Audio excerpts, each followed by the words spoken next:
আসসালামু আলাইকুম। আজ শুক্রবার 14 ভাদ্র, চৌঠা রবিউল আওয়াল, 29 আগস্ট। বাংলাদেশ বেতার রাজশাহী। স্থানীয় সংবাদ পড়ছি মাহমুদ শওকত। ত্রয়োদশ জাতীয় সংসদ নির্বাচনের জন্য পূর্ণাঙ্গ কর্মপরিকল্পনা রোডম্যাপ ঘোষণা করেছে নির্বাচন কমিশন। গতকাল রাজধানীর আগারগাঁওয়ে ইসি ভবনের মিডিয়া সেন্টারে এক সংবাদ ব্রিফিংয়ে ইসি সচিবালয়ের সিনিয়র সচিব আক্তার আহমেদ এই রোডম্যাপ প্রকাশ করেন। তিনি বলেন, ভোট গ্রহণের অন্তত ৬০ দিন আগে তফসিল ঘোষণা করা হবে, তবে ভোট গ্রহণের সুনির্দিষ্ট তারিখ এখনও নির্ধারিত হয়নি। সাংবাদিকদের প্রশ্নের জবাবে তিনি বলেন, অন্তর্বর্তী সরকারের প্রধান উপদেষ্টার দপ্তর থেকে জানানো হয়েছে আগামী রমজানের আগে ভোটের ব্যবস্থা করতে হবে। আগামী বছরের ১৭ থেকে ১৯ ফেব্রুয়ারি রমজান শুরু হতে পারে বলে ধারণা করা হচ্ছে। সেই হিসেবে ভোট রমজানের আগেই অনুষ্ঠিত হবে।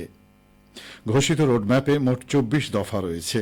এর মধ্যে সেপ্টেম্বরের শেষ সপ্তাহ থেকে রাজনৈতিক দলসহ সংশ্লিষ্ট অংশীজনদের সঙ্গে সংলাপ শুরু হবে, যা প্রায় ১.৫ মাস চলবে। ৩০ নভেম্বরের মধ্যে চূড়ান্ত ভোটার তালিকা প্রকাশ করা হবে। ইসি সচিব আরও জানান, আগামী এক সপ্তাহের মধ্যে আইন ও বিধিমালা সংশোধনের প্রস্তাব আইন মন্ত্রণালয়ে পাঠানো হবে। পাশাপাশি সংসদীয় আসনের সীমানা নির্ধারণের কাজ ৩০ সেপ্টেম্বরের মধ্যে শেষ করা হবে। বগুড়ার ধুনট উপজেলায় সরকারি ব্যবস্থাপনায় হজ নিবন্ধনে উদ্বুদ্ধকরণ সভা অনুষ্ঠিত হয়েছে। গতকাল উপজেলা মডেল মসজিদ ও সাংস্কৃতিক কেন্দ্রে ফিল্ড সুপারভাইজার মীর আরিফ হোসেনের সভাপতিত্বে অনুষ্ঠানে প্রধান অতিথি ছিলেন ইসলামিক ফাউন্ডেশন বগুড়া জেলা কার্যালয়ের উপপরিচালক শাফিউজ্জামান। এ সময় উপস্থিত ছিলেন জেলা কার্যালয়ের মাস্টার ট্রেইনার আলহাজ শাহ আলম, উপজেলা ইমাম সমিতির সভাপতি কারি আবু সুফিয়ান, মডেল কেয়ারটেকার আব্দুল হালিম।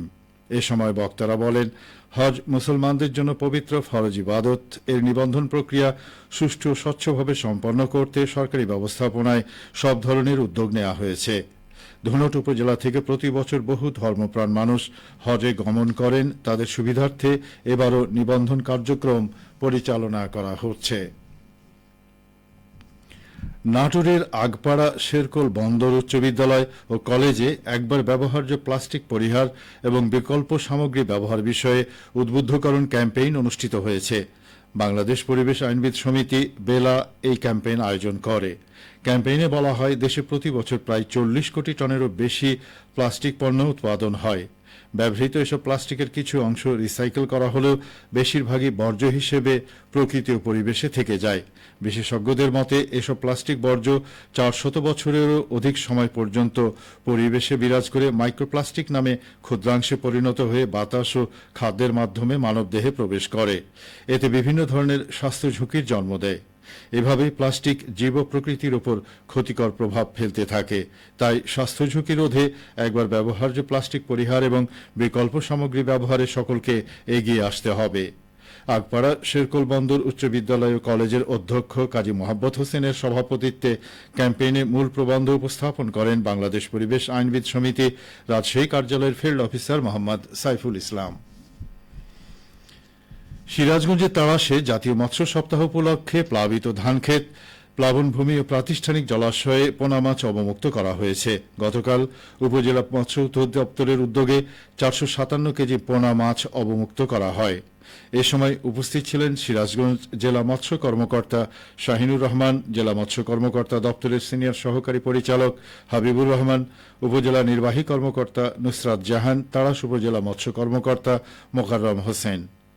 পোনা অবমুক্তকরণ অনুষ্ঠানে জেলা মৎস্য কর্মকর্তা শাহিনুর রহমান বলেন, ২০২৫-২৬ অর্থ বছরের রাজস্ব বাজেটের আওতায় অভ্যন্তরীণ জলাভূমিতে পোনা মাছ অবমুক্ত করা হয়েছে। পোনাগুলো মাছে পরিণত হলে উপজেলার মানুষের আমিষের চাহিদা অনেকটাই পূরণ হবে। সিরাজগঞ্জের কাজীপুরে পৃথক দুটি গুদামে অভিযান চালিয়ে সরকারের খাদ্যবান্ধব কর্মসূচির ৩৪৩ বস্তা চাল জব্দ করা হয়েছে। গতকাল বিকেলে এনএসআই এর একটি দল গোপন সংবাদের ভিত্তিতে ভ্রাম্যমাণ আদালত পরিচালনা করে কাজীপুর থানা এলাকার দুটি গুদাম থেকে চালের বস্তাগুলো জব্দ করেন। অভিযান পরিচালনা করেন সিরাজগঞ্জ জেলা প্রশাসক কার্যালয়ের নির্বাহী ম্যাজিস্ট্রেট নিয়ামত আলী খান হিমেল। এ সময় পুরাতন মেঘাইয়ের সাবেক ইউপি সদস্য সুলাইমান হোসেনের গোদাম থেকে 50 কেজির 45 বস্তা এবং 30 কেজির 44 বস্তা চাল জব্দ করা হয়। এরপর পৃথক অভিযানে মেঘাইয়ের সাব্বিরের গুদাম থেকে 50 কেজির 28 বস্তা এবং 30 কেজির 226 বস্তা চাল জব্দ করেন ভ্রাম্যমাণ আদালত। অভিযান চলাকালীন উভয় গোদামের মালিক পলাতক ছিলেন। ভ্রাম্যমাণ আদালতের নির্বাহী ম্যাজিস্ট্রেট নিয়ামত আলী খান হিমেল বলেন, গোয়েন্দা তথ্যের ভিত্তিতে গুদাম দুটিতে পৃথকভাবে অভিযান চালানো হয়েছে। গুদাম মালিকদের বিরুদ্ধে আইনগত ব্যবস্থা নেওয়া হচ্ছে। সবশেষে আবহাওয়া। আজ সকাল 6টায় রাজশাহীতে তাপমাত্রা ছিল 27.3 ডিগ্রি সেলসিয়াস। এ সময় বাতাসে আর্দ্রতার পরিমাণ ছিল 95%। রাজশাহী ও পার্শ্ববর্তী এলাকায় আজ সূর্যোদয় হয়েছে ভোর 5টা 45 মিনিটে এবং সূর্যাস্ত সন্ধে 6টা 26 মিনিটে। সংবাদ শেষ হল। আমাদের পরবর্তী স্থানীয় সংবাদ দুপুর 12টা 10 মিনিটে।